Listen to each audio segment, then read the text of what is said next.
অদ্রিজাজ কিচেনে আপনাদের সবাইকে স্বাগতম। আজ দেখাবো দোকানের মতো মচমচে লেয়ার টু ফ্লাপি মোগলাই পরাটা বানানোর একদম সহজ রেসিপি। এক কামড় খেলেই বুঝবেন কেন এটা এত সবার প্রিয়।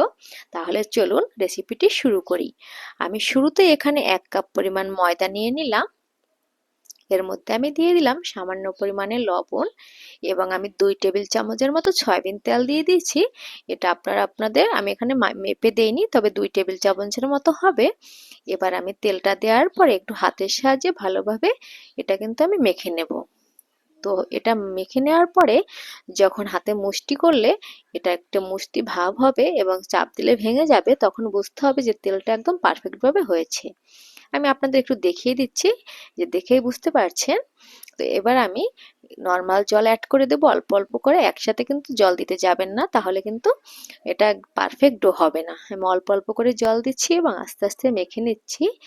এভাবে আমি মেখে মেখে একদম একটি পারফেক্ট ডো তৈরি করব, যতক্ষণ না এটা একটি সফট ডো তৈরি হয়। এভাবে খুব সুন্দর করে হাতের সাহায্যে মেখে নিচ্ছি। এটা অবশ্যই হাত দিয়ে করবেন।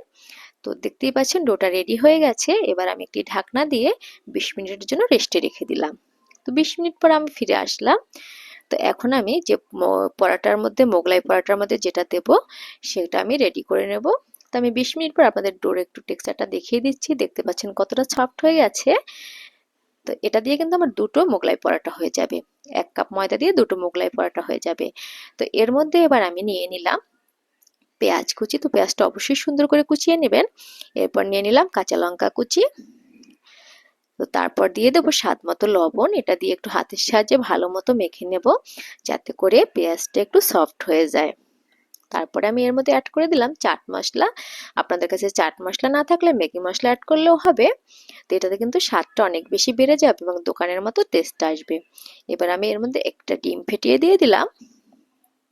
এটাকে এবার ভালোভাবে ফেটিয়ে নিচ্ছি একটি চামচের সাহায্যে। তো তারপর হচ্ছে আমি কিছুটা এখানে ব্রেড ক্রাম্বস অ্যাড করছি। এটা যদি আপনারা না চান তাহলে না অ্যাড করলেও হবে, তবে এটা পুরোপুরি অপশনাল। এই ব্রেড ক্রাম্বটা দেওয়ার কারণে কিন্তু মোগলাই পরোটা বানানোর সময় ডিমটা এদিক ওদিকে ছড়িয়ে ছিটিয়ে যাবে না। তো আমি এবার ডোকে 2টো লেচি কেটে নিলাম। এবার প্রথমে একটি রুটি বেলে নেব। তো সামান্য একটু ময়দার সাহায্যে আমি একটি রুটি বেলে নিচ্ছি। আর 1 কাপ ময়দায় কিন্তু একদম দোকানের মতো সাইজের 2টো মোগলাই পরাটা হয়ে যাবে। তো আপনাদের পরিবারের মেম্বার অনুযায়ী, আপনারা চাহিদা অনুযায়ী ময়দা বাড়িয়ে বা কমিয়ে নিতে পারেন। তো দেখতে পাচ্ছেন এটা কিন্তু আমি একদম পাতলা করে বেলে নিয়েছি।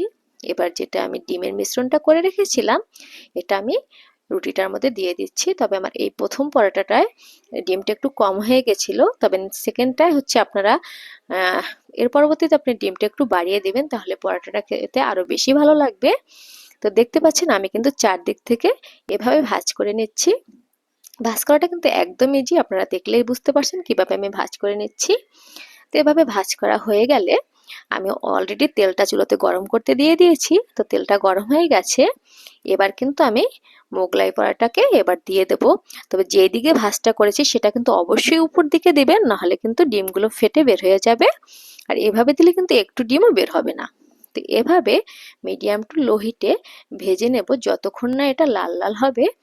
তো যখন একটু এক পাশ লাল লাল হবে তখন এটাকে আমি আলতো করে উল্টে দেব।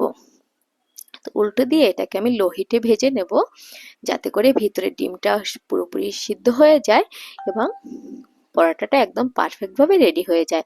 দেখতে পাচ্ছেন পরোটাটা কিন্তু কতটা ফুলে উঠেছে এবং দেখেই বোঝা যাচ্ছে কতটা ক্রিস্পি হচ্ছে। এভাবে আমি আস্তে আস্তে ভেজে নিচ্ছি। তো আমার এটা একটু আমি চেপে চেপে দিচ্ছি, যাতে করে এটার ভিতরটা পুরোপুরি করে সিদ্ধ হয়ে যায়। তো আমার কিন্তু পরোটাটা অলরেডি ভাজা হয়ে গেছে। এবার আমি একটি ট্রেতে তুলে নিচ্ছি। সেম প্রসেসে আমি 2টো মোগলাই ভেজে নিয়েছিলাম। এবার একটি ছুরির সাহায্যে এটাকে আমি কেটে নিচ্ছি পিস পিস করে। তো আপনারা আপনাদের পছন্দ মতো পিস করে কেটে নেবেন। আমি একদম দোকানের মতো করেই পিস পিস করে কেটে নিচ্ছি।